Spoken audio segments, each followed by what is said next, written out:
Savez-vous que l'on peut fabriquer des bouteilles d'eau grâce à des végétaux? C'est surprenant, mais tout à fait possible grâce aux matériaux biosourcés. Ce sont des matériaux qui utilisent comme matière première les ressources de la nature, comme par exemple les céréales, les fibres du bois, les plantes. Depuis 10 ans, les industriels s'intéressent à ces matériaux, car la nature est une ressource qui se renouvelle sans cesse et le prix de ces matériaux ne subit pas le cours du pétrole. C'est une solution écologique et économique. Le but de ma thèse est de trouver le meilleur matériau biosourcé pour l'agglomérer avec le liège. La fonction principale de cette association sera l'isolation des bâtiments.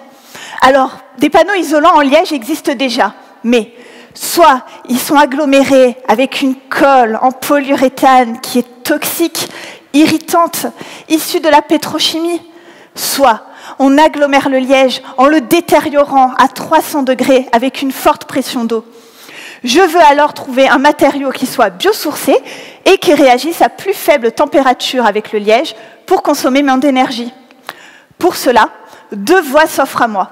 Soit utiliser une résine d'origine végétale, soit utiliser un bioplastique. Dans le cas de la résine, je vais prendre une huile végétale et la faire réticuler avec un durcisseur.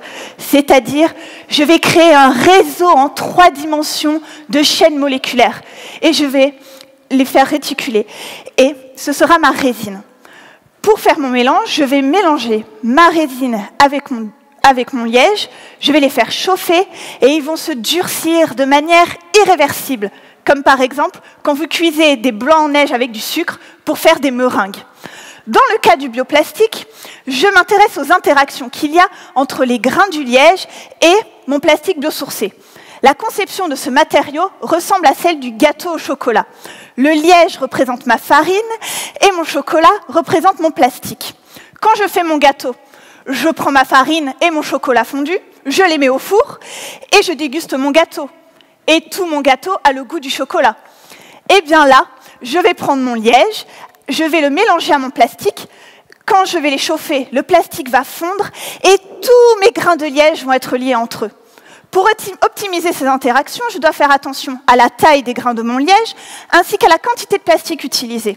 Dans le cadre de ma thèse, je dois aussi étudier les propriétés thermiques, acoustiques et isolantes de mon matériau. Ce travail pourra avoir un impact massif dans l'industrie du bâtiment, automobile et aérospatial. Des fusées isolées grâce à des plantes. Ça fait rêver, non ?